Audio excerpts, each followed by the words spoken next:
Today I'm going to give you a couple of reasons to be wary of using AI in teaching English.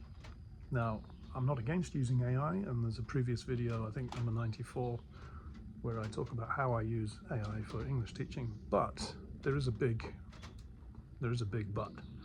I like big but.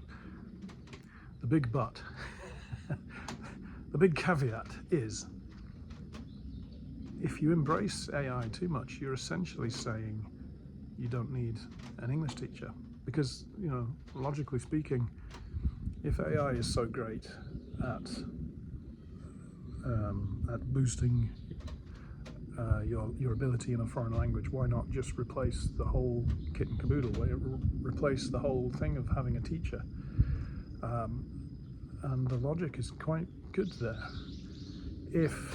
If it becomes easy that you can just somehow, we're almost there, but we're pretty good with translations on ChatGPT. It translates very well for most purposes.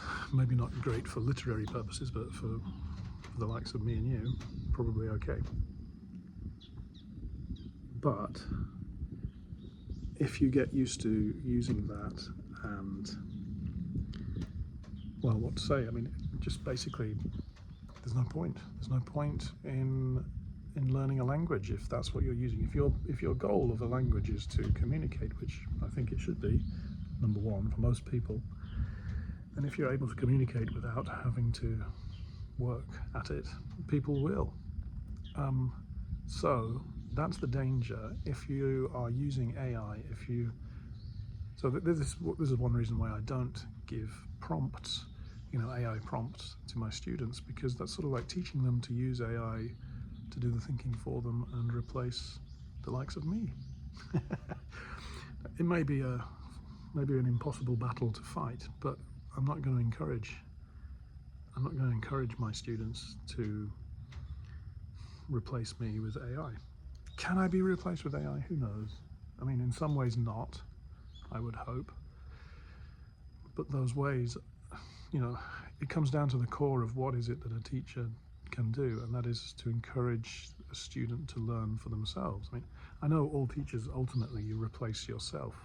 You at some point you become redundant to the student. You've taught everything you know, and the student has the tools to go on ahead in their life without their teacher, and that's natural and good, and should be the way that should be the ultimate goal. However, that's assuming there's a learning going on. If you're just using the tool, it's like being a maths teacher and just saying, well, just use a calculator. There you go. This is how you use a calculator, now you know. Have at it. Well, that's not really mathematics, is it? I mean, it's a tool. So I am wary of using AI too much. The other thing is, anybody can use AI pretty much. These days, almost anybody. If you can use a search engine, you can use AI. So how can I extract value from that as a teacher? I'm in business teaching, and you are too. So if you are reliant on AI, well, how can you charge money for that? Because a student can do that without you.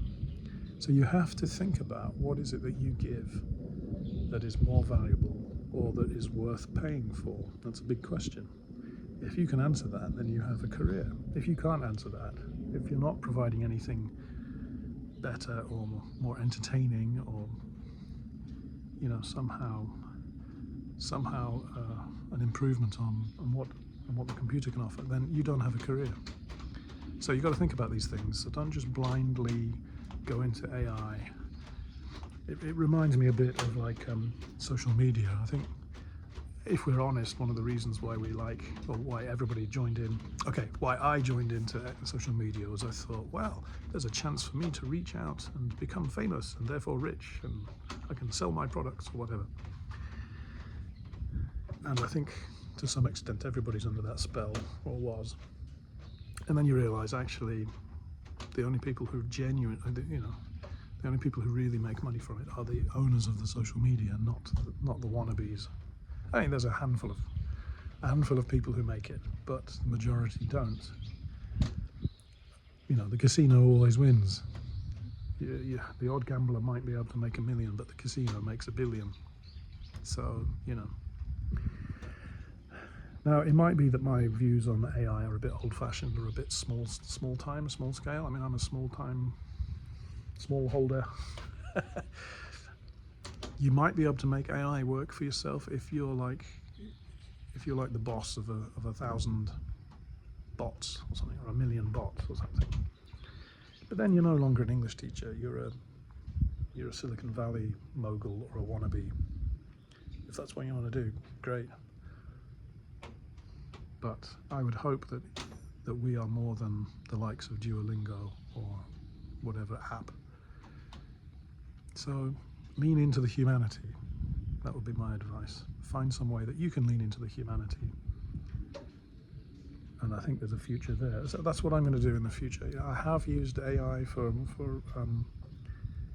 illustrating textbooks and even writing a few, like a couple of lessons. I wanted to do like 24 hours in Singapore and a lesson on that. And I've never been to Singapore, so I used AI to give me some suggestions. And it was okay, but it ends up being that you have to research what it says because some of it is just sort of trite, just sort of the general stuff. So I feel like I'd be better off just researching myself and adding my own flavour. And anyway, that's what I'm going to do for future. I'm going to back off of using AI. Maybe still some illustrations possibly, but I'm going to try and do more of my own thing because I think AI illustrations might look a bit old hat, a bit old-fashioned. In a couple of years' time, people will look back at this period of like 2024 to maybe 2027 and say, God, they were just crazy with these awful AI things. Whereas hand-drawn pictures or hand-painted or photographs that you have taken yourself retain something maybe for the ages. Anyway, just some thoughts. Right. Thanks. What do you think? Am I making sense, or am I completely out of date? I'm not sure. Time will tell. Okay, see ya.